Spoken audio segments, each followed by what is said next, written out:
何时开门啊？那个，今天给正式来介绍一下这个安子燕的扮演者，这个郑天磊。大家欢迎，大家好，我是郑天磊。在只有我之中，我会扮演安子燕。然后呢，在这个麦丁的扮演者孔慧楠。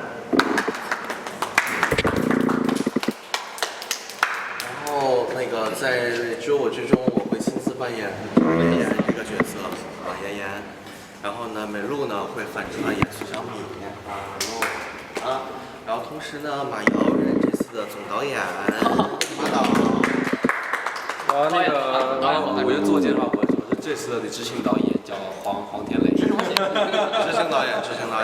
然后背后还有拿着录音笔的那个是这个我们的这个视效总监，这个钱瑞士啊。这次呢，不光是视效总监，还有将化妆、服装、道具啊。好了，现在这十几个人呢，不到10个人啊，这是我们只有我这剧组的全部阵容了。不错。高是高了点，但也是蛮符合我的口味的。嘴巴还真是不干净，超级细。你想让我从哪里开始上呢？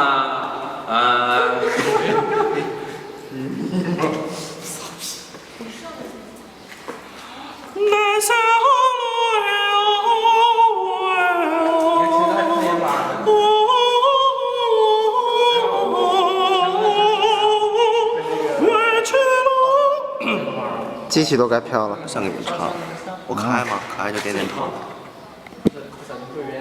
哎呀妈，你好像要吐。没办法，你回来。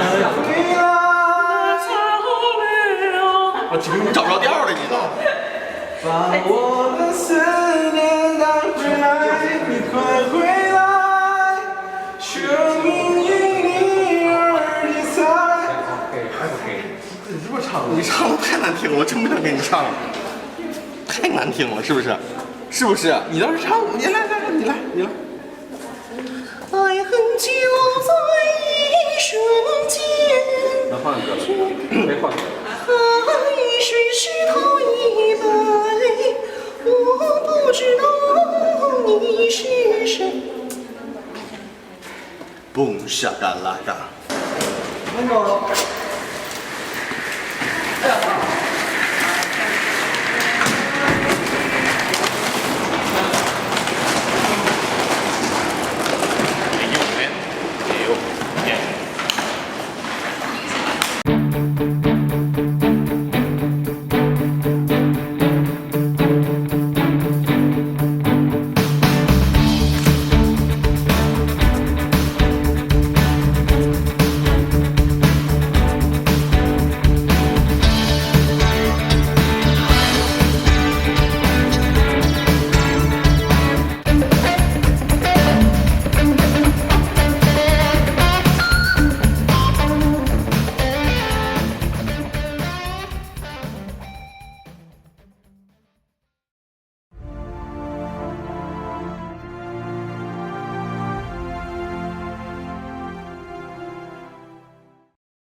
麦丁，你找死啊！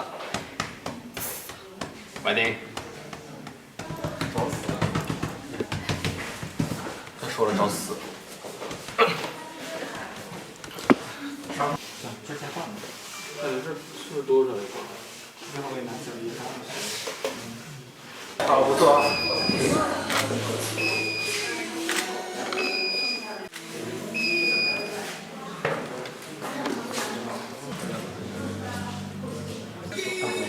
然后我这样可以去马上碰瓷儿。一个羊腿什么狠一点。羊头里的眼角嘛，眼角让它直出来。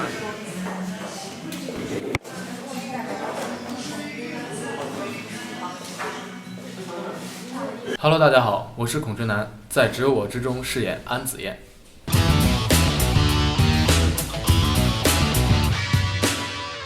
他外冷内热的性格，然后就犹如被冰封的火山一样，对自己的爱人默默的付出，然后可以说是控制着自己的感情，然后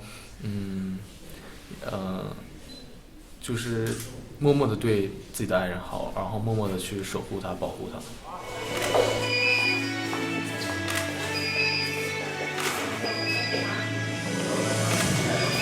再坏笑一点。对。哎呀，哎呀，恶心死了！这贴上，你这边没有，这边不够。忍着啊！那这样也行，他一个漂亮，有了。流了都，裤子都湿。来，走的。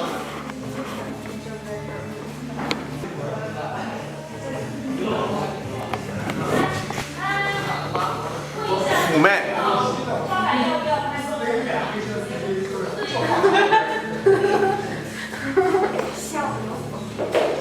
Hello， 大家好。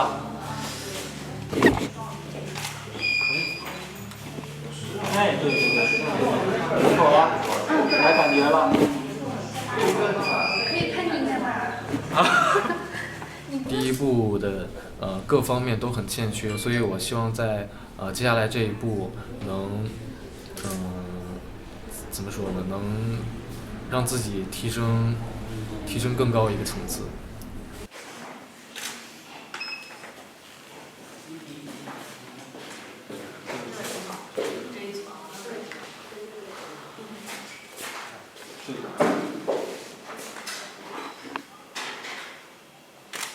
可以啊，对这个味道，说的质量，对对对对。他是一个比较安静、比较酷这样的一个角色在里边，但是还是一种给人一种暖男的这样的一种感觉。之前拍摄写真集也是发现，在他表现的是有一种暖男的气质在里边，所以因为可能我们接下来再会有写真集的，我可能想改变一下整个他的形象，可能给他来一种硬汉的这样的一种效果，可能这样对这个网友啊，还有整个关注这种电影的这样的一个观众们来说，可能有一个不一样的感觉。对对，可以可以。加油，陈医。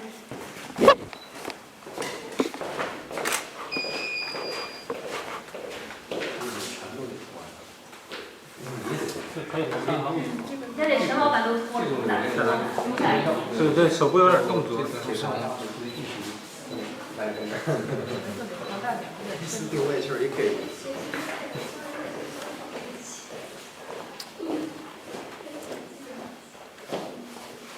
我给二来一个。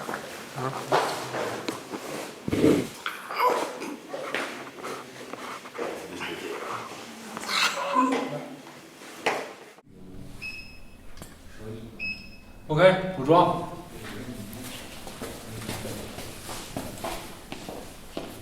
Hello， 大水，拍摄能跟我们聊一下拍摄过程中发生了哪些有意思的事情吗？有意思的，就像刚刚我拍了一个，就是嘴角有血，然后那个血用的其实是糖浆，然后我尝了一下，其实还挺甜的。然后我们几个主演闲的没事的时候，你看我们今天穿的奇装异服的，然后我们刚才拍了一个 T 台秀的一个小视频，大家之后将会看到。睡一觉。靠，他露腋毛没事啊？他露没事，多少有点恶吧。闭，还看镜头，你这觉睡得太美了。不露腋毛，不露腋毛。太恶了。再测。有种会飞的感觉。好，这样，小心。也可以，我看看。你再往上看一点。这个洞是这样的。较之前的比，我觉得还算挺放开的，比之前要更放开一点，因为毕竟大家就是关系也越来越熟了，然后也不会说是怯生了之类的。真的。你俩面对面谈，你不要把手放进。你俩面对面谈。放气不应该是在里边吗？胳膊还放进去吗？不是。拿出来。那个李哥往下，对，怀抱式。哎，对，这样动作还可以。对于孔瑞南来讲的话，对于他的这个了解那是比较多了，啊，那他是一张白纸，那怎么在表演方面去塑造呢？就可能是看啊，我们工作人员要多下一些功夫，包括孔瑞南最近也在学习一些这个专业方面的这样的课程，啊，希望在演技方面能够给大家带来一些这个肯定。Hello， 大家好，我是黄礼格，在《只有我志》里面扮演麦丁。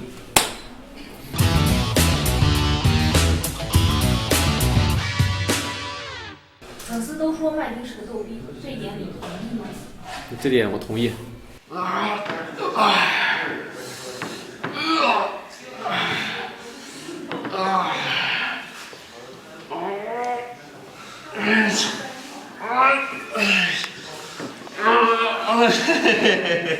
李哥哥，你怎么又拍东西了呢？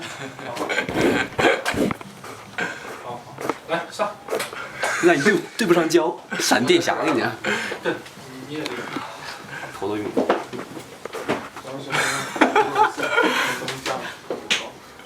能这样教吗？啊？能喽。真假的？逗逼黄。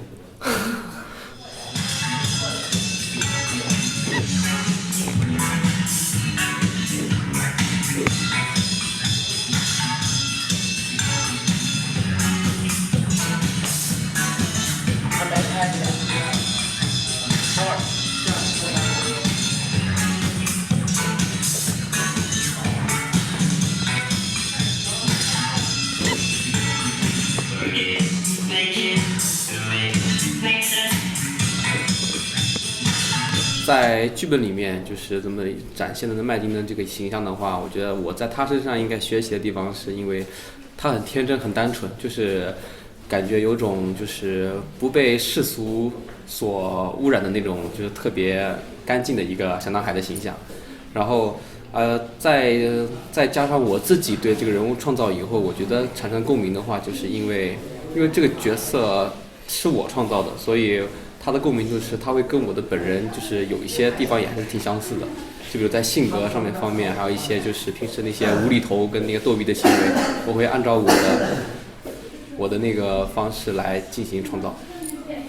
麦丁跟黄礼格，有相似点，但是，黄礼格要比麦丁感觉可能更加的就是活泼机智一些吧，能给别人带来快乐。就跟我本人特别像，说不来就是我那么演的，就是故意那么演的，就是想给麦丁的角色让大家都特别喜欢。你还用那只手，还用那只手，但是你身体往前转一点，对，眼神看我，对，好，对，就其实保持这个造型，眼睛看镜头，低这个，拿眼睛看的。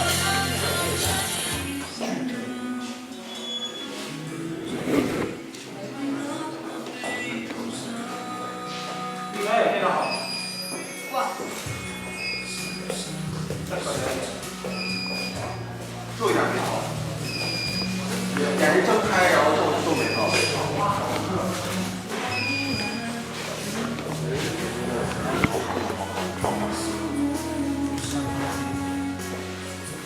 我特别清楚我应该需要什么东西，我喜欢什么东西，我去做什么东西，我都自己特别自己心知肚明。好，再哭。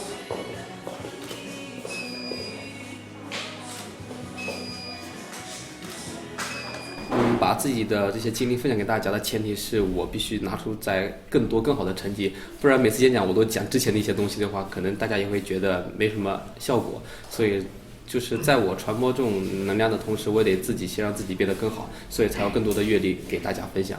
我也问你，站得直直了。我之前够用吧？啊！老婆满大街跑也没人管，你说这什么地方啊？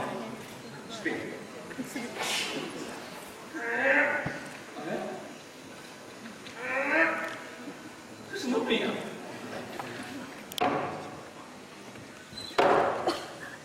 啊！这根本不是刀，这个不是病，这个不是病。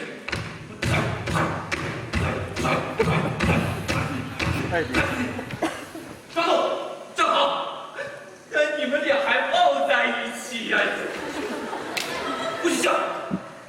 这可以说是这次毕业大戏里面的一个角色，是我3年以来我第一次自己主动去争取的一个角色。因为我从大1到大3，其实一般老师让我演什么，我就说好的。老师说黄礼哥，你适合这个角色，你来演吧。我说好的。我从来都没有自己争取过一个角色，但是这次我的毕业大戏的角色是通过班级里的投票，跟每个就是同学之间的那个就是争取，然后竞争，然后才得到这个角色的我，所以我特别珍惜这一次我自己争取的这个角色。然后这角色也是我花了很多功夫、很多的心思，可以说是我大学3年以来我第一次那么用心的去创造一个我自己喜欢的一个角色，所以我特别看重这次的毕业大戏。哦，你这个问题问得好啊！这个人长得真是难得啊！他那个给我是一张比画出来的，你都没见过，知道吗？他脸蛋跟个笔一样啊！啊，对，很巧，就像这个样子啊。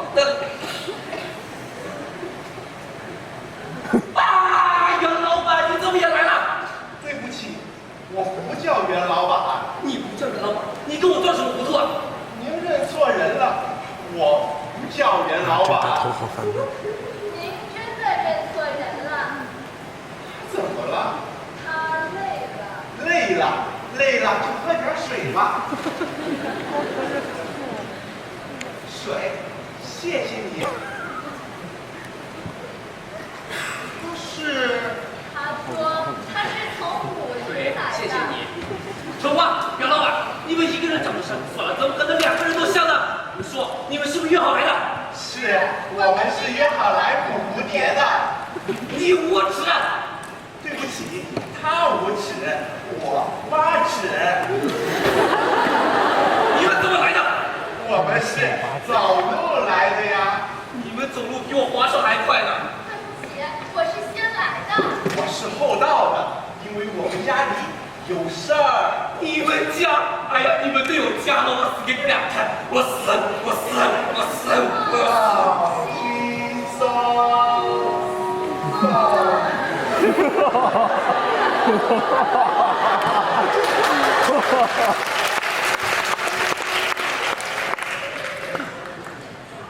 这次的这个毕业大戏应该算是我已经全身心投入了。如果还是有瑕疵的话，那可能就是我自己的能力还是有限，可以就是从以后的再些学习在里面再来弥补这次遗憾，就是也算自己成长的一个经验吧。跑不过去了。啊？刚才不是跑了吗？跑不过去。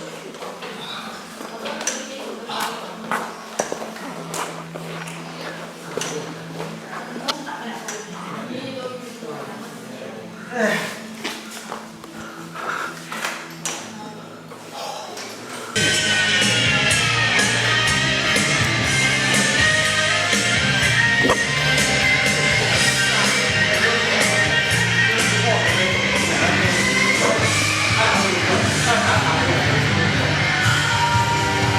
来揉一下啊，揉一下。都可以，都可以。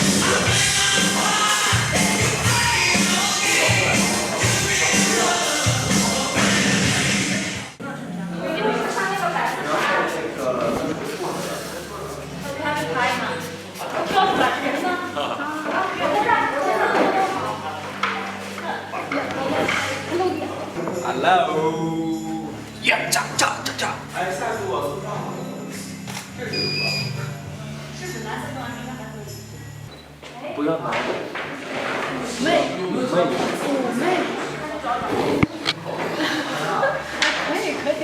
别闲着，把椅子收起来。头稍微低一点，可以。花莲准备实现啊。哎，你还拍着呢？咋了？没事儿。我你个上午完全就不明白了。你能骚一点吗，或者？我觉得，因为就我知是类似爱情第一部里面的后续，应该时间也是过了挺久的，但也证明了就是戏中的麦丁和安子叶已经经历了很长一段时间了，所以他们2个人在相处的那些方式，还有跟之前的可能会有一些区别，因为也可能是从那个感情的，就是从一个阶段到另外一个阶段了，所以第2部里面的话，我觉得就是麦丁这个角色。更多的是一些就是思想上的那些成熟跟一些他的心理活动会比第一部比较多。来了，带你看点好看的。哎，画完了，干嘛？能不能行啊？这么快画完了？干嘛？喜欢今天的这个衣服吗？这衣服啊，我就拍着对吧？我抱怨一下啊，我就可纳闷了，为啥每次剧组就别人驾驭不了衣服都给我？你夸自己是吗？你听的。那你其实你说老实话呢，今天拍摄的话，你的感受怎么样？心情怎么样？心情就是好久没拍照片了，好久没拍着照片了，那个挺激动的，就是定妆了吗？定了。那你今天所有的衣服里面，你都知道价格不菲，那你最喜欢的是哪件？我最喜欢。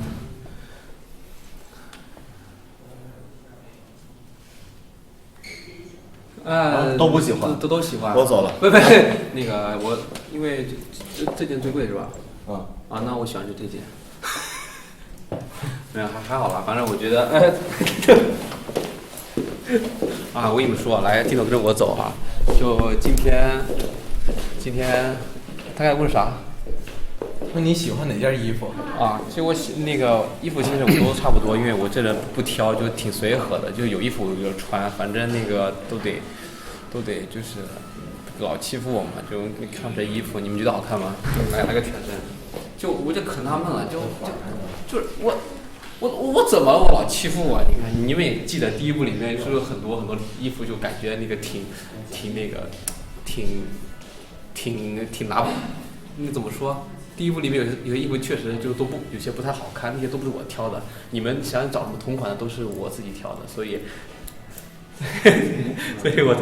我说的话有点多，现在多吗？不多，不多那先不说了，我去换衣服了。来，安子燕对麦丁，对安子燕，那应该不会很肉麻吧？可能我觉得就大概应该就是买，行，好，去，安子燕，第二部要来了，咱们赶紧开始吧！哦耶！李格的特质可能是他的表演比较让我去所谓的就是吸引我，因为他能够给我提供很多的不同的方式，然后去让我选择，然后平时生活中也是特别好的一个弟弟吧，然后这个所谓的表嫂，这总是有一种很亲切的感觉在这个我们两个之间。两位这一次再一次合作的话，有什么新的感觉吗？就对比上一次的。新的感觉啊？对。就我们都老了。新感觉啊，其实还是那样，感情还是不变。躺在那个，能不能躺到那儿？来，就像躺在那个床上一样。你手别伸出去。你看拉手，那两个人手拉着，对。左手和右手的感觉。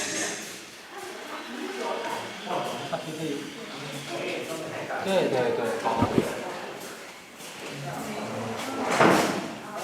那这一次拍摄对比上一次，因为可能我看你们两个造型啊什么的，跟上一次类似性，拍摄海报有一些新鲜事发生了，或新的有趣的事情。这样，就是衣服鞋子多了呗。对，逼格起来了。对，就感觉自己没那么 low 了。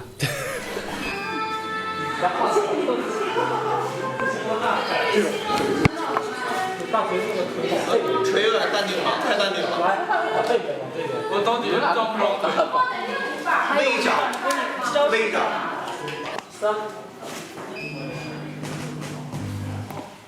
这玩意大腿腿再往左边再翻一下。对，好。大腿那个身体起来。往前，往下压。对。不，那个大腿那个身体直起来，对。好。1、2，走。跟着我左手右手一个慢动作。飞起来，一个状态。来，一首歌，好，1、2、3，走。跟着我闭上眼睛，动一动耳朵。再来，哎，这一张有点对了，有点对了。再来，不变啊。好，走。往边上侧，然后往下放，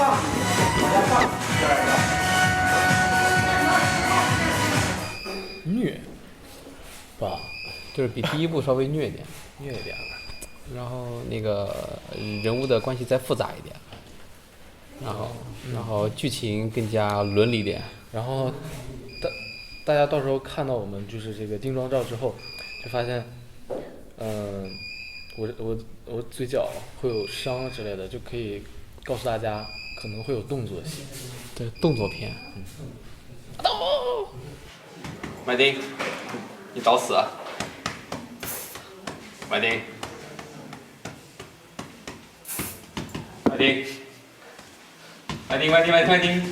就感觉我们俩要不再拿部作品的话，就过气了。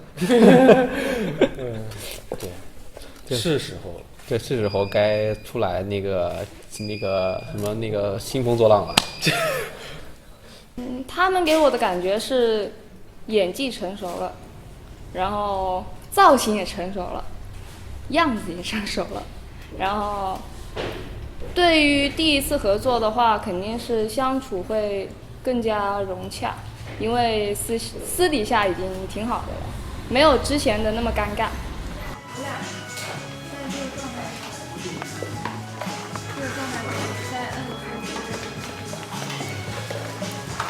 还是看那个还是。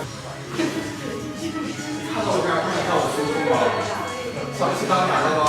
现在这角度可以，你俩都微笑一下。你们自身希望自身在这一部戏里或者是将来有哪些提升吗？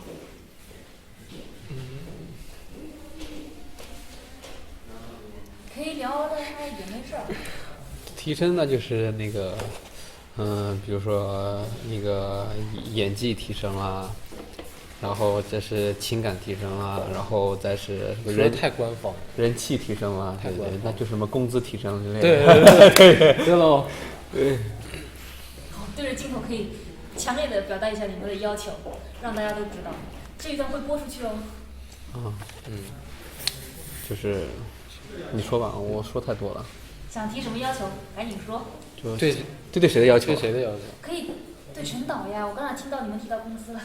啊，对，这个你们要帮我们那个做主啊，就是那个就是要多多给陈导发什么私信啊，骚扰他，对，骚扰他，尤其是就是那种快睡觉的那种时候。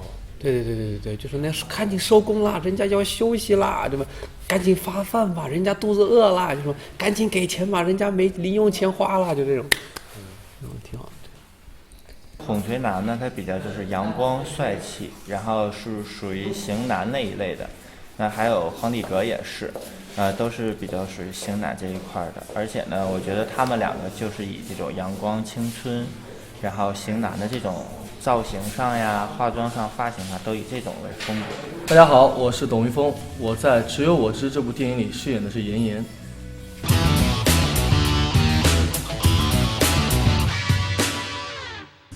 现在其实有很多比较流行的电影，比较是小清新啊、学生类型的，但是说，一直倡导的都是爱情。但是我对陈鹏导演了解的是，他倡导的爱情当中有一些是比较反映年轻人现在对于一些领悟性的东西。所以我觉得我能通过这部电影，能给我饰演的年纪层的年纪的一些怎么说呢，学生吧，能不能体会到一些。领悟到一些很多的东西，我觉得我如果能把这些给传达给他们，我觉得这是一个非常的突破，很大的突破。对，可以。哎，漂亮！我觉得很特别，为什么特别？因为我看过很多电影都是穿校服啊，穿什么？今天我也穿校服了。但是我旁边的女朋友是个男生，所以我觉得还是蛮不一样的感觉，对。作为一个导演，我可以把我的圈接着呢。没法成功吧？看我这个镜头啊。我这也是 SD 的。你俩再缠着我这样，跟我好吗？你跟老大一桌的，妈，你不带你去。真的怎么样？给我拍一下。给我拍一下，给我拍一下。可以。哎，其实这样好看的。我刚刚看拍摄的时候，其实因为2个演员应该也是就是首次合作，但是默契度也受到那个在场所有工作人员的好评。那当时其实你因为都是男生搭档，我要搭档的时候，自己心里是怎么想的？因为我觉得很奇怪，就是有一点点奇怪，为什么？就是我本来自己想了很多 pose， 很多动作啊，然后化妆师也帮我画得很让我开心。然后我拍的时候，哎，发现大家都各忙各的，没有人在看我。那一到就是我跟我的另一角色里面的我的男朋友在一起拍戏的时候，哇，所有化妆师、所有的现场女生工作人员全部都过来看了，对。这种感觉是挺棒的。会觉得比较不好意思。不和谐，不和谐，打一架吧。这个，老头有病。哪有病？不生。不对，是老头不行，老头哪儿不行？老头不生。我先试一下光。磊哥，你又拍什么？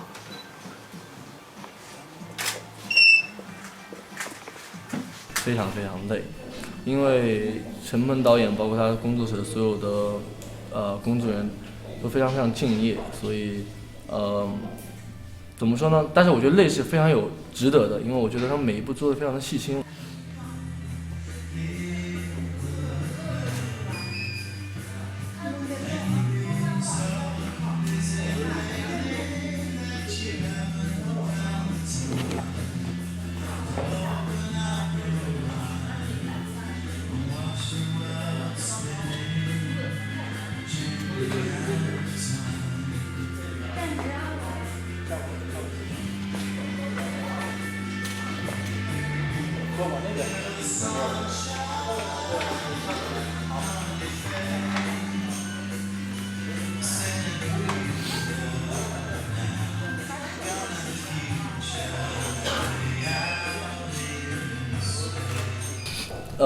一开始是我通过一个好朋友，然后说，哎，这边有一部电影比较适合你。然后，我了解一下之后，我觉得我会有一点点害怕，因为我担心这部剧就是拍完之后会引起很多人的讨论，引起很多人的攻击或者不喜欢之类的。我犹豫了很久，但是我这个朋友就告诉我，这个女生朋友告诉我说，你去看一下第一部。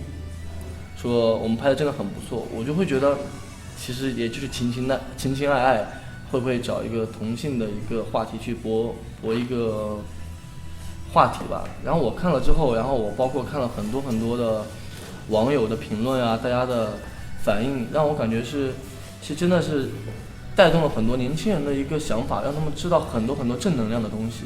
所以我觉得，如果能通过陈鹏导演这部《只有我之二》去演绎我这个角色的话，能让更多年轻人学到很多，不能说学到，是领悟到很多的道理的话，我觉得是非常非常大的一个突破，我非常开心。对，所以我现在是非常接受这部电影，而且非常喜欢，非常的期待。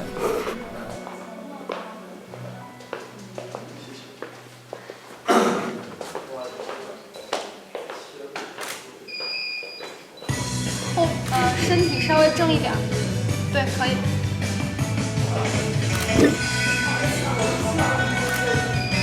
前面的那个手型。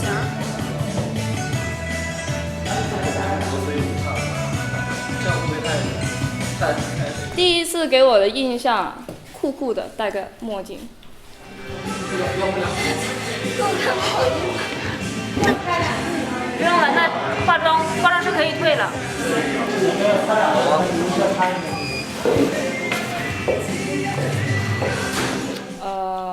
普通少女心吧，高高帅帅的，挺不错。我看完剧本之后，包括跟陈梦导演和他们工作室的很多工作人员讨论过之后，然后我会觉得这个角色其实更接近自我。为什么？因为其实我是一个比较不太爱说话、比较冷酷的一个人，但是因为在工作中我很怕这样子会让别人觉得我是一个特别不好接触的人，所以我会给自己戴个面具，我会特别的去搞笑啊，会去聊天这样。但是通过这个角色的话，我觉得可以把我最真实的那面拿出来给大家看，我觉得能让大家坦然面对、接受我的真实面去喜欢我，我会更开心。对。走，哎。好，那谁打算？那10点啊。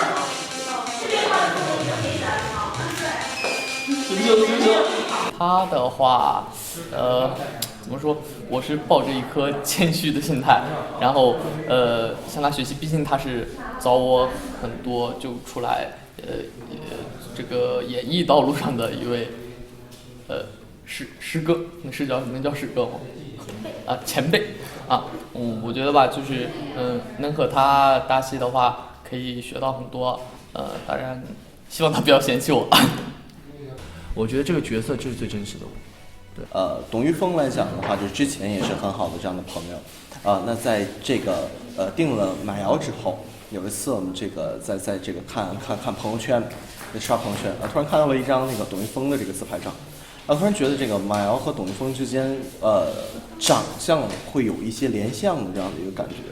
就是这倒是挺巧合的一件事情，因为董玉峰的形象，包括身高，以及整体的这个职业的这个素养，或者说是一些感觉，真的都与这个妍特别的像。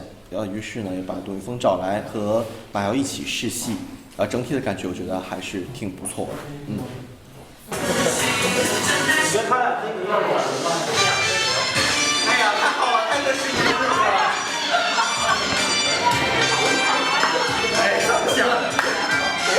王老师，真是了，王老师。什么？他俩睡着了，他俩要站着那月亮。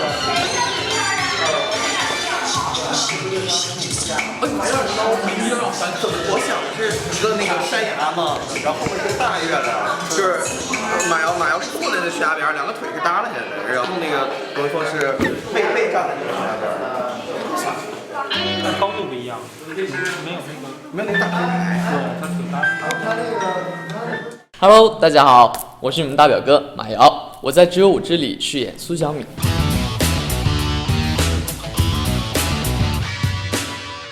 我个人在学校专业学的是音乐剧表演，然后和这方面有共通，而且我其实一直都想要走到台前来演一演，因为有一个算是小梦想吧，还是喜欢演戏的，所以其实这次机会也是碰巧，但是我觉得可能，对我来说真的是很好的一个机会。好，然后，就是大家可能在戏里面看到马瑶不同于之前生活或者是工作状态的一面，对，就不为人知的一面，不为人知的一面，萌萌哒。这个第一条。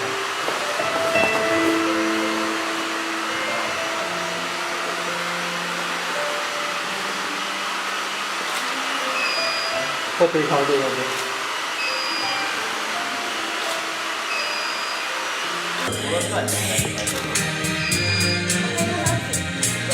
紧闭上还是给一点吧？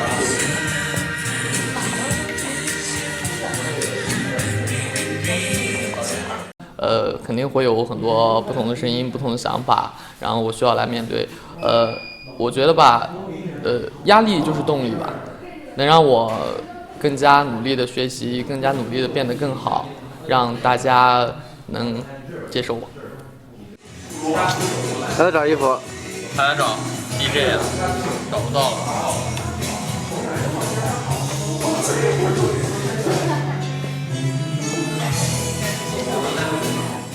我们刚刚见很尴尬，为什么？因为我近视眼，然后所以我来的时候没有看到，然后后来造型师姐姐说，哎，去换衣服了，然后我们进化妆间，我就看到他第一面，他脱掉了上衣，然后本来会觉得，哎，都是男生很正常，但是突然想到他在戏里面演的是我的男朋友，就会有点害羞。马瑶，哎，对说，然后那个你俩认识一下，你俩大姐，就是一家人了，一家人了，我的天，这太恐怖了，这个画面。就我们俩总算可以看着别人来干我们之前干过的事情了。那现在能展现一下你们以前俩干过什么事儿吗？就我们俩就有爱吗？我觉得就不用做有爱，直接我坐他旁边，那旁边那就是有爱的那个一个画面了。然后我骂你2句也就对，然后你再看我一眼就是宠溺的眼神，就那种，对。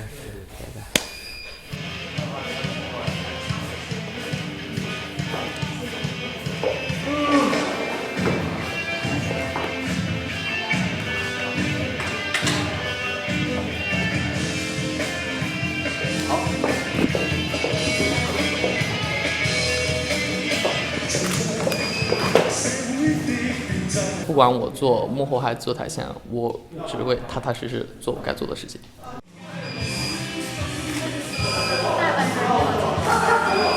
没关系，他可以。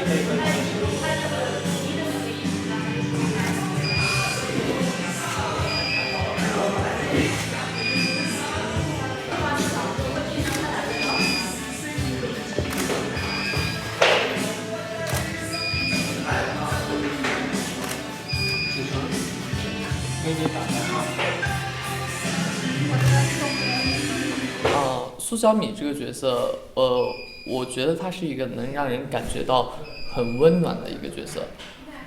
这种角色在我们生活中也有，他可能在你身边，他会话痨，他会逗，他非常粘人，什么东西都爱说，什么东西都爱叨叨。但是就是这样的人才会让你的生活觉得多姿多彩，有很多的乐趣，有很多的新鲜的事物可以学到，可以交流，是这样的，我很喜欢这个。温柔微笑，温柔微笑。我是受伤还是温柔？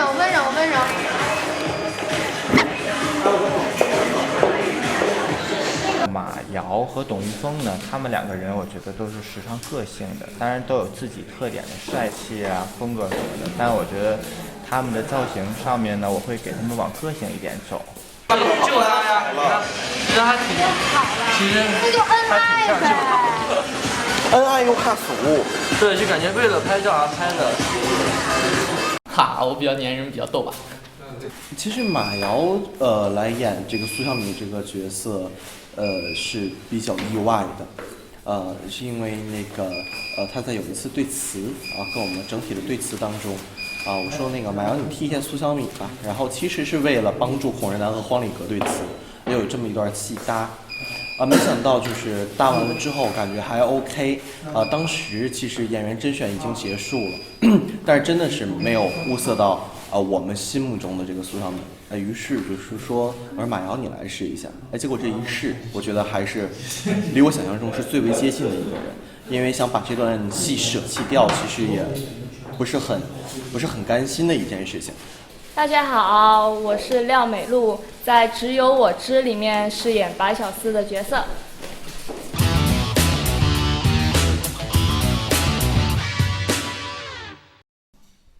台词多了，长了，考验我的普通话的时候又到了。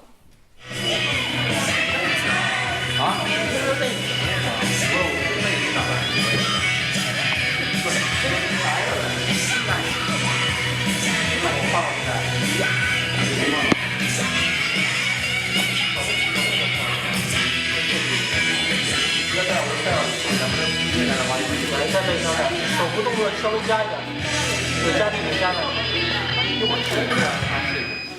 大家好，我叫廖美露啊。喺《只有我知》入邊咧，我係飾演白小司嘅角色。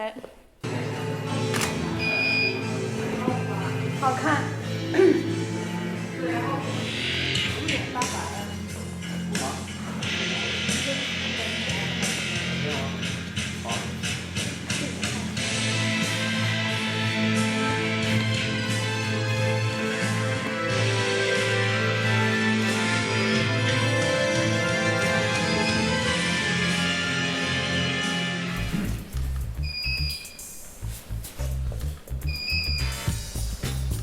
OK， 好。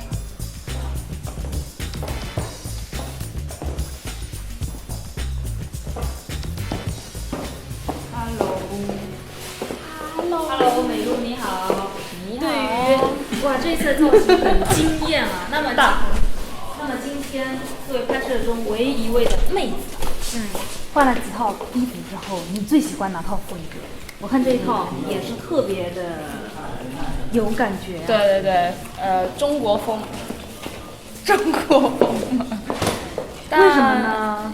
但其实我最喜欢的应该是校服，因为特别怀念的那种感觉。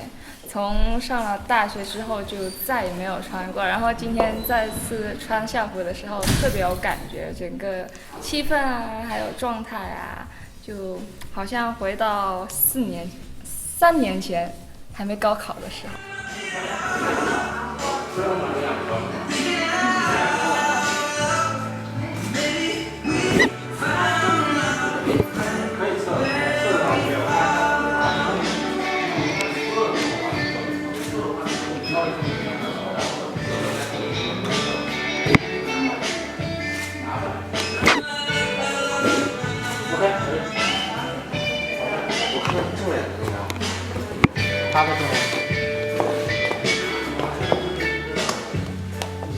美露我觉得它的可塑性比较强，就像风格可以任我打造，然后呢都可以出来特点。Hello， 大家好，我是只有我知的导演陈鹏，好久不见了。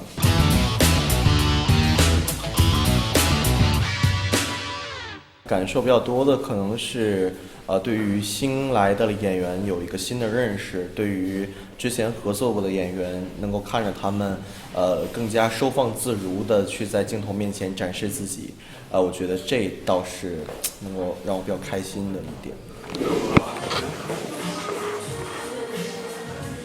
大学那个他们2个人的头发。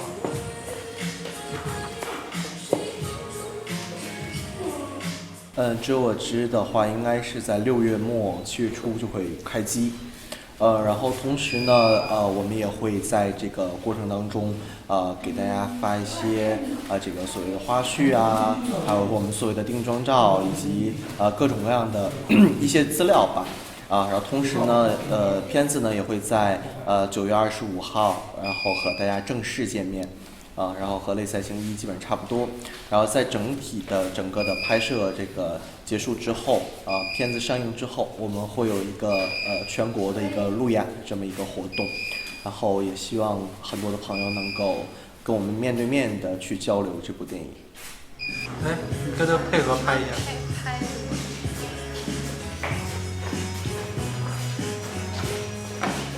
让他来。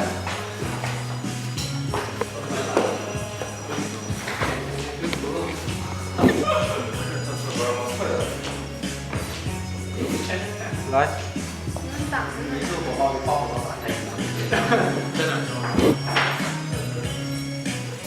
其实电影呢，就是我们所谓的视听艺术嘛，视觉和听觉。那首先，一个这个片子的质量或者好坏，是由整个片子的色调以及服装、道具、场景，每个环节都很关键的这样的东西连起来，各位才会觉得这个片子是一个好看、具有这个视觉可观性的这样的一部片子。所以说呢，在整个的服装、道具以及场景上面，我是逐一把关。就是要求呢，其实也很简单，就是服装要有一些这个原创性，那同时呢，要符合每一个剧中的人物性格，包括场景也是精挑细选，反复斟酌，然后才定了下来。之前跟陈鹏导演也反复探讨这个剧本海报应该怎么出，我们也研究了剧本，就每个人物的设定，然后还有它场景，还有该怎么表现这种。片子里面所传达出来的信息和理念，我们也设定了好多不同的情节等等这些东西，所以说我对这次海报出来的效果应该是非常期待的。选服装的时候，我和陈鹏导演已经商量过了，我们从这种人物的个性啊，他的角色呀，还有人物的需要啊，这样选定了一些服装，但是我们总体都是以青春呀，然后帅气阳光的这种风格来选的，然后争取给他们每一个人都打造出观众想要的效果。特别期待，还是特别期待，因为据我所知，不管是造型，还有场景，还有器材，还有各种很多都是比第一次要先进好多，然后特别想见识一下和学习一下。对，这再提手再提高，对，那只手不放下，提到这儿，对，好。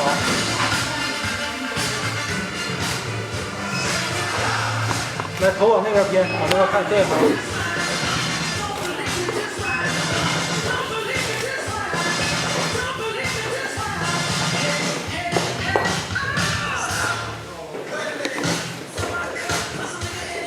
只有我知的，其实故事性、故事的完整性，以及对演员的要求，其实要比类似爱情更高。那同时呢，服装啊、场景啊这样都会华丽的升级。那这样的话，对于视觉上其实可以说的是一种享受。那同时呢，整体的这个所有的这个基调，包括这个可能在我看来更为主要、更为重要的，就是说这个演员的这个情绪点的爆发。其实《室内赛象2》其实是挺虐心的这么一部戏。那整体的这个基调，包括故事的情节起落，其实是比较有意思的。来走。对，可以了。不错啊。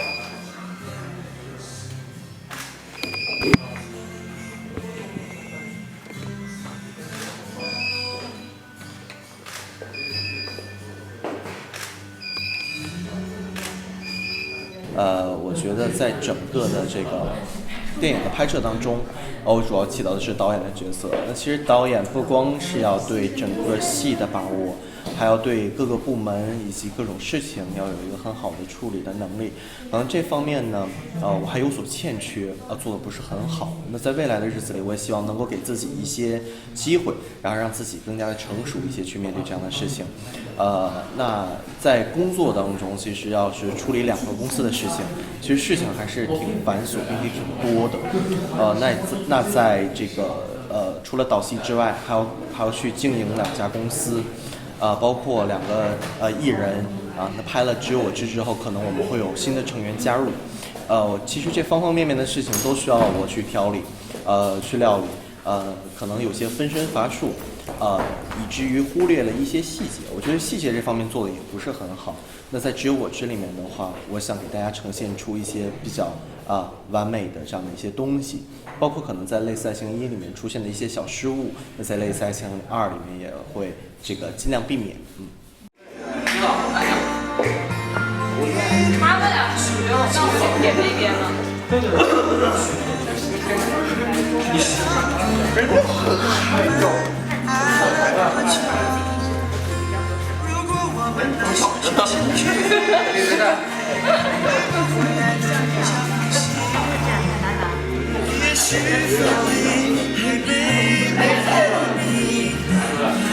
是，你看这样，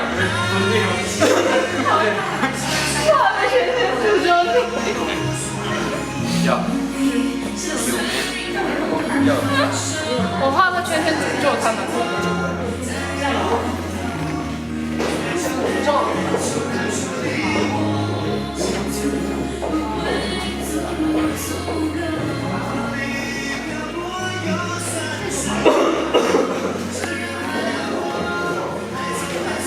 帮忙吗？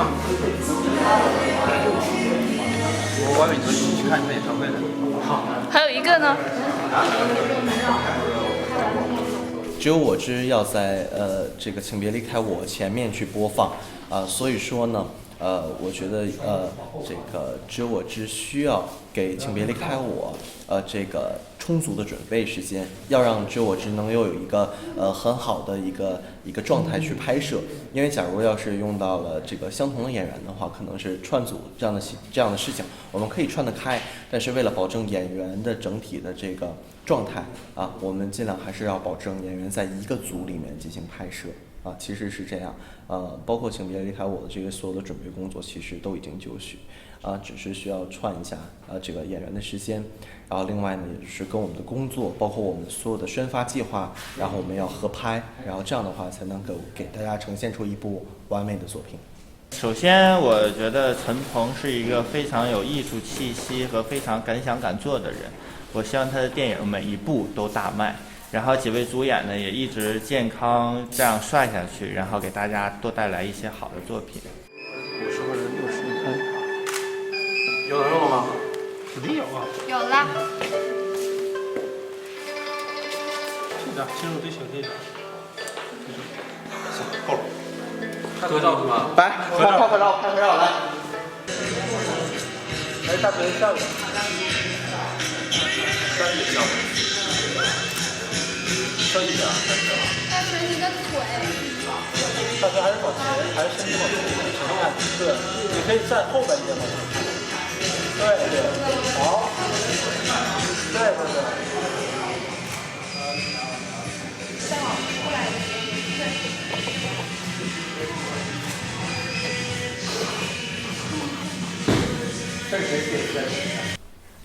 老师，报告老师，有人玩《梦幻西游》哎。梦幻西游人人都玩，不玩才怪。我们去偷偷采访一下邓老师吧。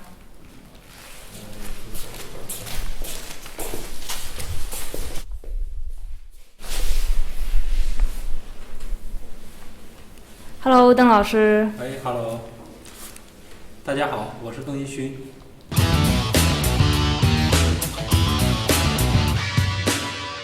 Hello， 邓老师你好。我们都知道邓老师您与廖凡啊、陈学冬、马苏，包括陈可辛导演，而这些大家耳熟能详的大牌都合作过。那么此次与咱们孔飞南、黄礼格以及陈导合作，你有什么自己的一些想法吗？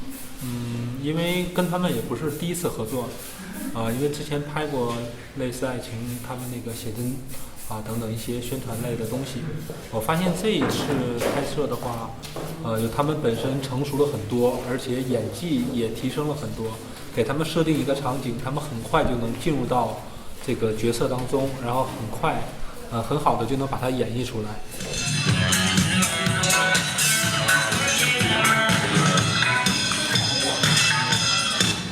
研究过剧本，发现里面传达的信息并不是完全表面的，它可能会有一些关键词在里面，例如像叛逆、逃破、世俗，然后孤独等等这些里面的词我会总结一下，然后给每个海报可能赋予一个它的主题，然后这样整体一系列的海报下来，那么就能很好的表达出这个片子所传达出来的一种情感。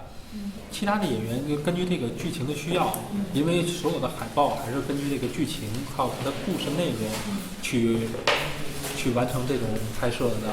而且他本人的话，因为可能跟剧情里面的一些性格呀还是有一些不同的，但是我们还是让他在表达自己本身的这种本色的情况之下，还是让他尽量往这个剧情上的角色的这种状态去靠近。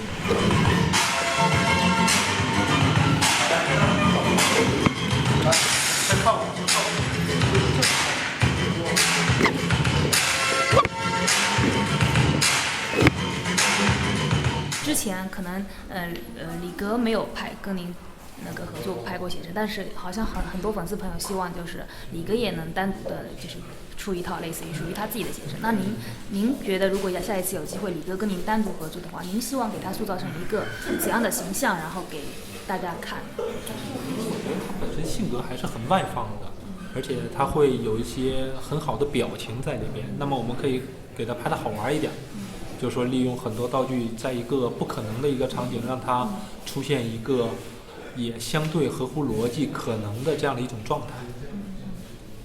我觉得这一次呢，我们在服装上、妆容上和发型上都比其他的要更复杂一些，然后准备的时候也更用心。我们尽量呢是利用盖斯比的效果来给大家做这种服装啊什么的搭配。因为整个的这个本子还有视觉上的东西，所有的摄制组都非常的用心。那么就希望大家一定要期待这部电影，因为它确实很精彩。不是，我觉得这个衣服如果要配一个裤子，就是像样点裤子，其实你这裤子就……但它就这么搭的呀，它就这么搭的，这么搭呀？对，就这么搭的，里面但是不是这个样子的，我记得有那个图吗？这眼就是我的，那个眼就是我的，那个是在海边戴的，那是上次就是戴的。谁叫你要走那个？不是咋穿的这么奇葩的？哎，太像了你俩！哎，你的那个短裤为什么不换呢？我不知道这条裤子。换这个。必须有。对，有一套的，其实买了。对，其实他们我跟你说，他们所有的衣服一上机就我感觉很好。对，只不过可能各不够高。这衣服到现在为止，我觉得还很好看。真得拍照拍一下。但是我跟你说，但是锤那件衣服跟马龙的是是正面来一个，是正面。我用换上鞋。换吧。哎我我拉铁先像个工人，这么场工。来，前个地点，来。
好的，各位电视机前的网络，不，我再来一遍吧。什么？来，准备，不关机，3、2、1，开始。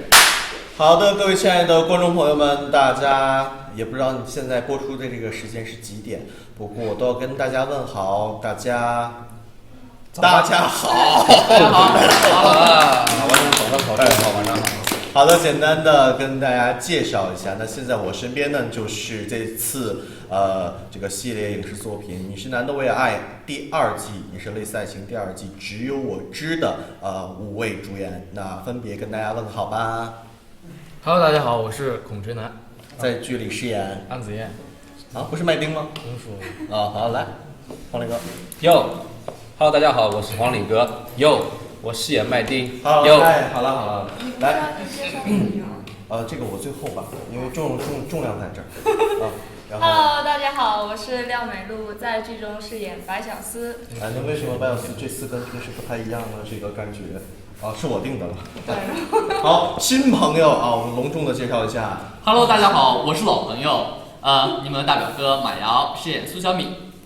饰演苏小米。那好，那边上的这位可是我们这个万众期待的一个角色。好 ，Hello， 大家好，我是董玉峰，在这部只有我知的剧里面饰演的是妍妍。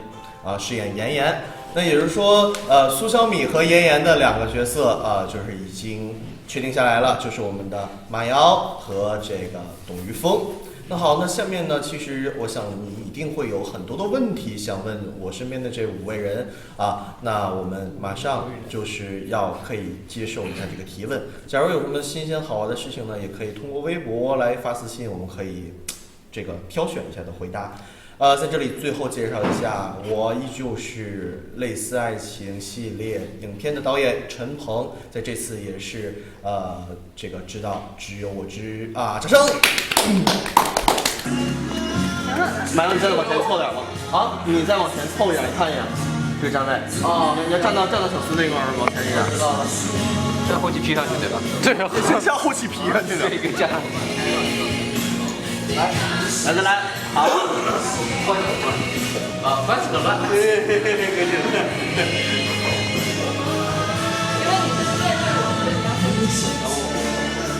女生把头发举一下后边垫。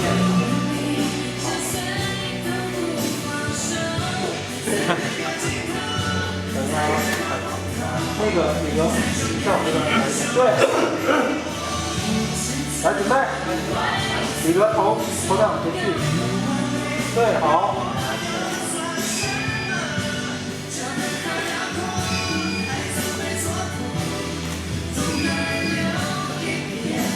马上再往前去一点，马上头可以往上扬一点，看见天上。好，来。眼睛稍微抬一点。美路太美了。美路我头往那边看，对，整个再往。马上视线往上啊，对，移动一点点，移动一点点。不，你们别动。好好好。然后我脸是正的，是吗？对，正。那个大锤笑一下，笑一下，不要表情。来。然后眼睛是这么看，别太往上。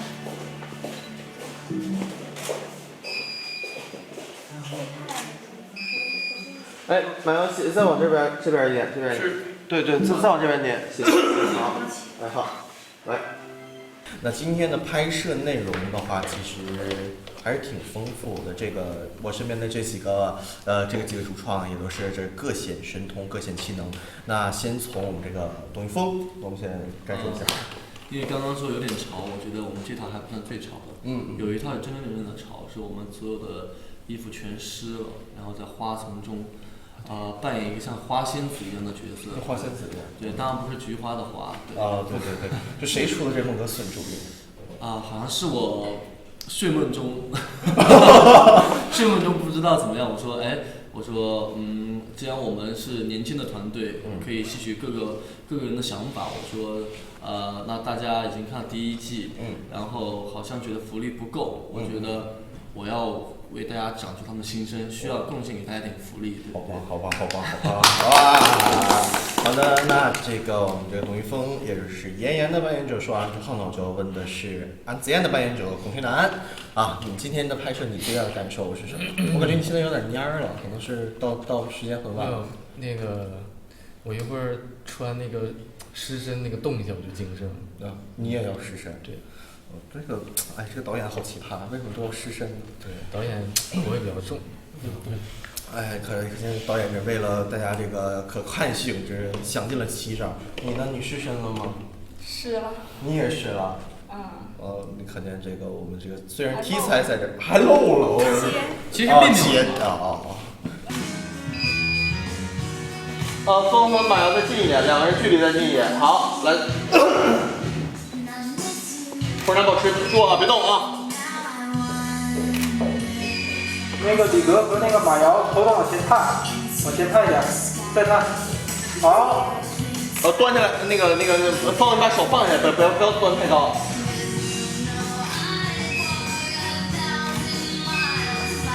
保持状态啊，再深情一点的互相。再放一点手再放一点风。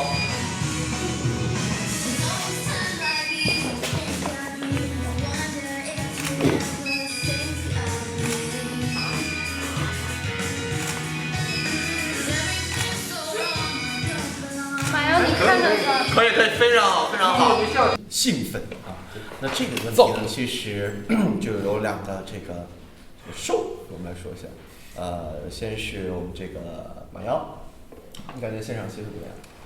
作为兽医啊，这个现场气氛很热啊，今天很激情啊。然后从今天花絮里呢，你们到时候也会看到有非常多你们喜欢，然后非常刺激好玩的东西。喜欢的是什么？喜欢的。就不要往上靠了，只有你知道，只有你知了。好，那我不是你啊？为什么是我？你不两个瘦吗？我怎么可能？哦，你不演麦丁了？我不演了。算，那就由我来演好不好？那个说啥？就是感觉今天现场气氛和整体的这么一个拍摄的感受。拍摄感受就是挺开心的，挺激动的，挺愉快的，挺幸福的，然后大家也挺累的，然后能捞点实的吗？你太虚。你刚刚态度是敷衍的。做人比肾都虚，那是勇敢的受，感受嘛。勇敢的受，对，就是手二，就 brave。字幕组配不了，不要说了，配不了字幕。大家发不来。说完了。就是在这次，比如今天的整个合作当中，你和孔仁南这个，其实说实话，老实话，你这边排大戏特别忙，就毕竟是聚少离多这么一个状态。今天这个又在一起，回到了所谓的去年的那个工作状态。对，你们心态有什么不同？就我们俩心态感觉，哎呀，就是老夫老妻了。我们发达了。就之前的定妆照，我俩是没衣服穿，裸着的。现在有衣服穿了，我们很开心。那我猜那个镜头前的你一定希望就是我们还是不发达的比较好，就拍这种戏穿什么衣服？你呢，朋友呢？你跟李格又合作的话，会有什么样的新鲜的感受？新鲜感受。其实感受我感觉还是都一样的。都一样的，还是当年的那个感觉吗？对，并没有新花。并没有喜新厌旧。新是谁呀？没有，就是新鲜嘛。新是马瑶吗？新是马瑶吗？好吧。这比较乱比较乱。动作拍感可以稍微换一点，拍一点换一点啊。来，随意一点，来，2、3，来换，来再换，来再换，没事。格子，你换一换，你别这样，对，你别这样，你身体可以稍微动一下。好，来。你要不你演，对你开裤的。来，好，换。刚才说到气氛很嗨，那么现在气温越来越高了。请问各位主演们喜欢夏天吗？觉得这个季节的魅力何在？其实就是魅力就是穿的少啊，对对，穿不穿的少，其实对我来导戏来讲，其实无大碍。就冬天的话，我可以在车里看监视器；夏天的话，也可以在车里看监视器，就都是有空调的。那其实对我来说真的是无所谓嘛，就是毕竟是他们才在外面。那整体气温其实对拍摄来讲有影响，就是辛苦了化妆师。尤其是这个某位眼妆特别容易晕的这么一个人，就是拍完一组，然后谁拍完一组，然后就马上要去补妆，谁晕妆谁举手。谁？好吧，孔雀男晕妆。好吧，那你们对夏天拍戏有什么感受？窦一峰，你看看。夏天拍戏，其实我是比较怕的这一次，因为来到之后，陈梦导演跟我说，哎，该脱了。我说可是夏天也没等我还没练，怎么办？然后所以我刚刚就想到一个湿身的法子，但是看到大家好像都有就是那么好的身材，然后人鱼线啊，哎呀，谢谢，互相去在戏中抚摸对方的人鱼线，我就会觉得，为什么要删我的戏？怪我自己不好好练。对，其实没陕西啊，没有陕西，这整个的海边呐，其实真的气温挺高的。没有你呢？你觉得呢？我挺害怕的。因为你的戏大多数都是室内戏，其实还好一些。但其实如果是室外戏的话，我还是挺害怕的。如果是相对于夏天的话，我是害怕穿的少。为什么害怕穿的少？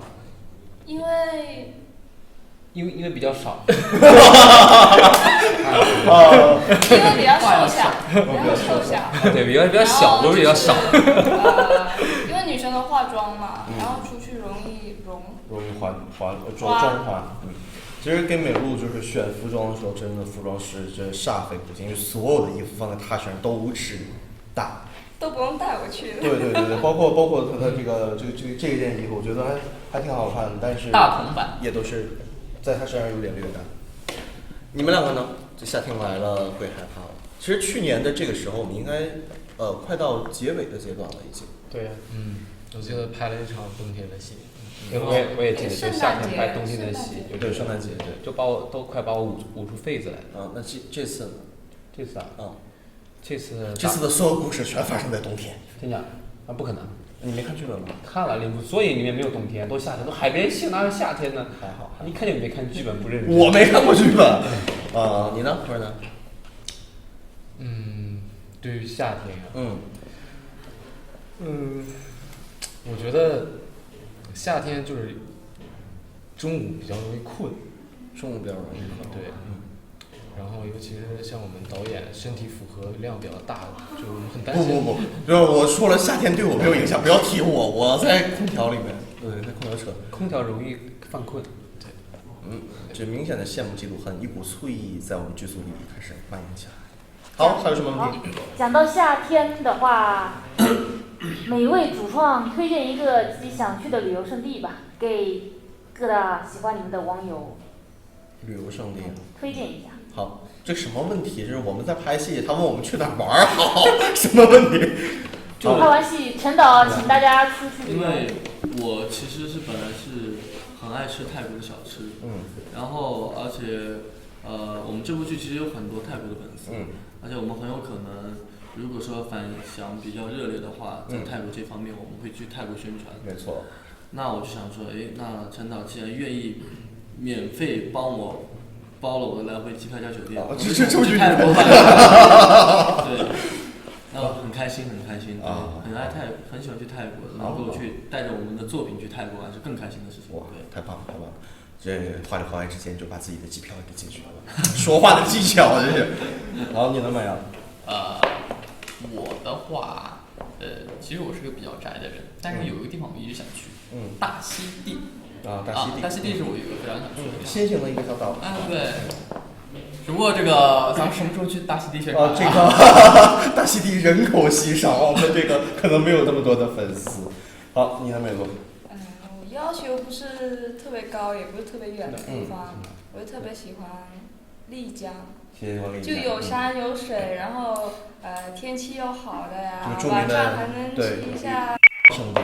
不是，就记得消音，就特别有情，这你们太不专业了，我再问他。特别有情调的小酒吧呀，因为听说可以结识更多好朋友。好朋友，好像还是那两个字。好了，那黄磊哥你呢？其实你在戏里面一直想去在某一个地方，那你真实是这样的吗？其实想去的地方多了去了。那最想去的呢？最想去的呀，就是家呀，最想去家，恋家。没有还好，就是我其实想去的地方，其实我觉得这想去哪儿都无所谓啊。主要是只要那个陈老板只要掏机票钱，只要去哪儿玩都。好的，那谢谢哥哥。那这个同仁长你呢？夏天，不如大家等到夏末了，然后在家里面坐等我们的电影。哎呦，这真不是听歌，太靠谱了，这事儿。哎呀，终于有一个人没有管我要机票啊！那其他的这几个人呢？我也说家没有那个我家没电脑，那个对配个电脑吧。那我们还得去这个，你那个电脑那个大家都知道了，很炫酷的。好的，那下面还有什么样的问题呢？好，刚才摄影老师在催要拍下一组造型喽，最后一个。就是因为粉丝都说最近表情包都不够用了，给各位粉丝来个福利吧，作为自拍达人的各位，现场奉献几张萌萌哒的自拍，挨个来啊！给多少钱？陈导每人给一个香吻。还是我给他们发是吧？好吧，那没问题。那我们单独拍摄几张这个我们的这个所谓萌萌哒这个照片。好的，那我倒数3、2、1，然后你的屏幕下面就会开始闪出我们的这个照片，然后你就可以截屏了，好吗？来，3、2、1。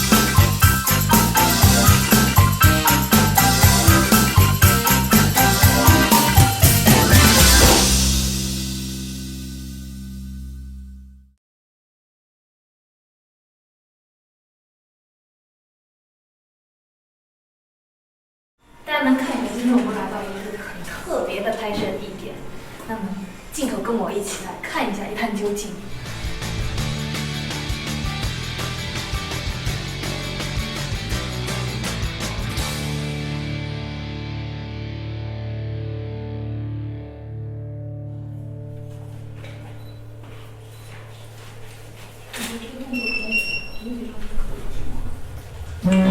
一枚。那个大飞扬头。陈导来说一下这个电影今天的造型是怎么一回事？对，飞扬头。嘘，好。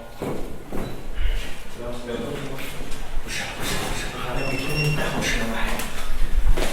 哎呦，还有董玉芬一枚，请问你们今天的造型是怎么一回事？今天就是非常好，这个历史有望。这造型就是主要是为了这个表达我一个思想，就是虽然是在囚禁在监狱里面，但是一出去劳动改造的时候，我们就拍点片子，为他谋一点福利，造福于社会。还吃？饿了，你自己带的囚犯。我会被打吗？难道？就是峰峰真的很体贴人，然后好演员、好人、好动子，他就是这样。今天拍的是这个整个囚犯这个风格的这个东西，表达的呢就是挣脱世俗间的这个牢笼，然后是什么伙食？这是我今年最好的伙食，粽子。我第一次见到粽子是用盒饭的大包盒打来的，太奇葩了这个事儿。给峰峰吃饭来个特写。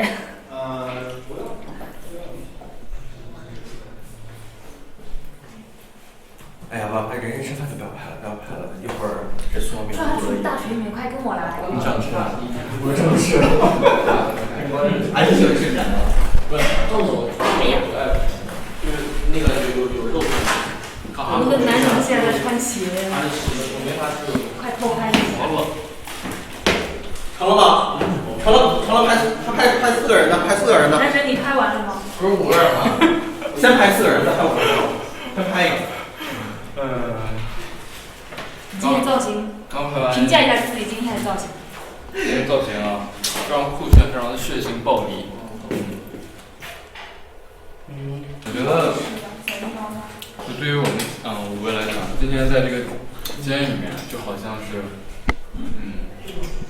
NPC， 就是就是这个监狱的灵魂，是这个监狱的生命。好了，不好意思，我们不接受采访了，要拍了。没说完呢。你怎么又没跟你说今天？峰峰来，峰峰4个人。一会儿再挂，还有位置，我往里怼就行。我学会了，就是大部分其实不用5个人的，但是为了拍就让我开心。我咋了？来，先坐。那个被人摁马桶里涮。来，抓紧时间。行了，抓紧时间，往里走。怎么一进监狱一个个都不太正常？哎，就是应该给他们关起来。这腿这袜子几天没换了？几天没换了？刚换。白袜子穿黑了。大锤的脚，这也算福利吗？来，这样好看。白，花了很多时间才给吃下来。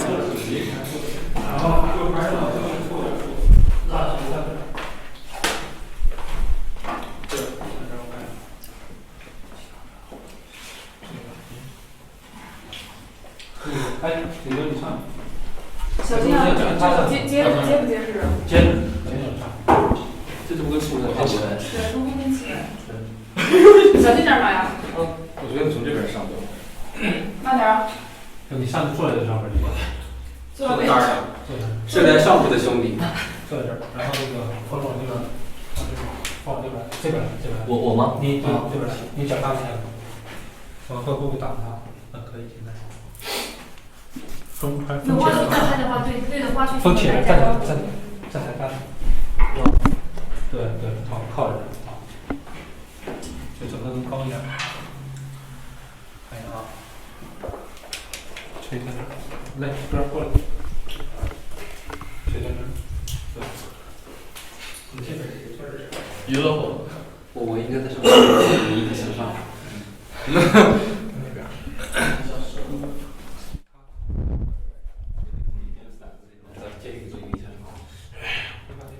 弄死你！现在还有人认他。李哥和大锤对着镜头打一个招呼。我先看一下。我这里来了，哦，他们黑出来了。不，你手一定要是放，不是放在也行，可以。这手也对。李哥的头往外偏是不是？你们那个表情都让他看好了，来，我这看不出表情去。哦，对。谁有问题赶紧说。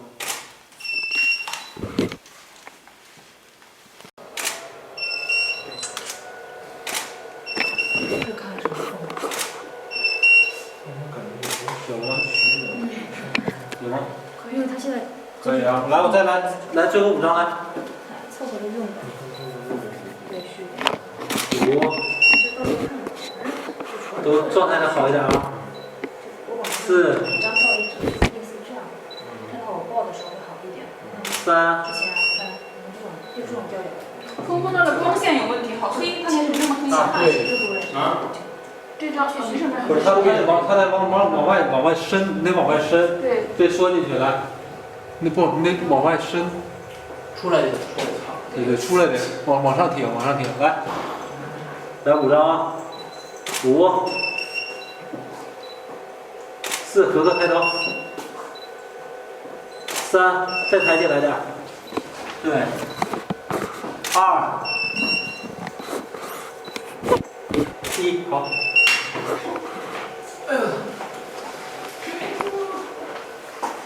现在还能有个10几分钟看看。10分钟我们自由活动啊。可以的。我换衣服吗？我拿鞋。我拿鞋。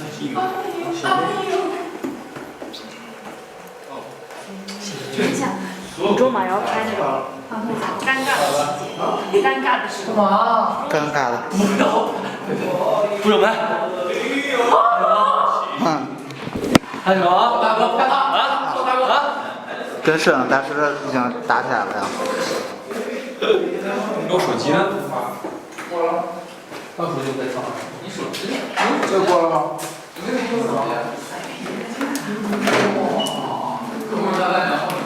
我说大鹏和萌萌在里面。看那个没了，在床上那个没了，是吗？菲姐，你帮我把我裤子拿来呗。你的裤子在哪？在床上。他纯粹。大家是不是已经等得特别久了？首先呢，还希望大家能多多支持。谢谢你们的支持，希望大家多多关注我们这部类似爱情2，只有我知。只有我知是类似爱情的第2部吧。我们都会用自己100%的热情和100%的努力去对待这样的一部影片，从每一个细节下手，我们都是并肩作战。第1部大家也看了，我觉得第1部大家的反响还是挺好的，就可能也是有瑕疵，你们也是给予那种宽容和理解，因为是第1部嘛，所以我们会在第2部里面就更加的就是让这个作品更加完善。然后因为大家都很努力的付出这部戏，然后很努力的去演绎每一个角色，希望大家多多去关注。作为一个新人，来到《只有我知》这部戏里面出演苏小米这个角色，我会抱着非常谦虚，然后实事求是，艰苦肯干的态度学习。第1部里面有很多缺陷，就是包括我的演技啊，各方面啊都有很大的提升空间。然后我希望这一次我可以给你们带来不一样的感觉。那今天呢，也是我们整个剧组这个所有工作人员在一起工作的第1天，合作是非常的愉快。那希望呢，在整个的拍摄期间，我们一起努力，然后给大家呈现出一部2015年度最棒的一部这个我们所谓的最用心的一部璀璨文化出品的作品，让更多的人喜欢我们所创造的角色，喜欢我们本身的自己。如果喜欢演我男朋友角色的粉丝们，没关系，你们放心，我会帮你照顾好他们。努力把自己变得更好，让大家认同我，谢谢。也希望你们可以继续支持只有我知。然后也请期待我们的下一部只有我知。同时呢，在这里也向几位主演邀请，能够在张天磊导演的请别离开我中也出现吧。这样的话，我们可以这个让1年的这样的电影或者连续剧都可以连着播，也是一件挺好玩的事儿。谢谢大家对我们一直以来的支持，我们会更加努力的，好不好？鼓掌。所以说，在未来的日子里面，我们要一起加油。9月25号的时候，我们一起见证《类似爱情2》，只有我知。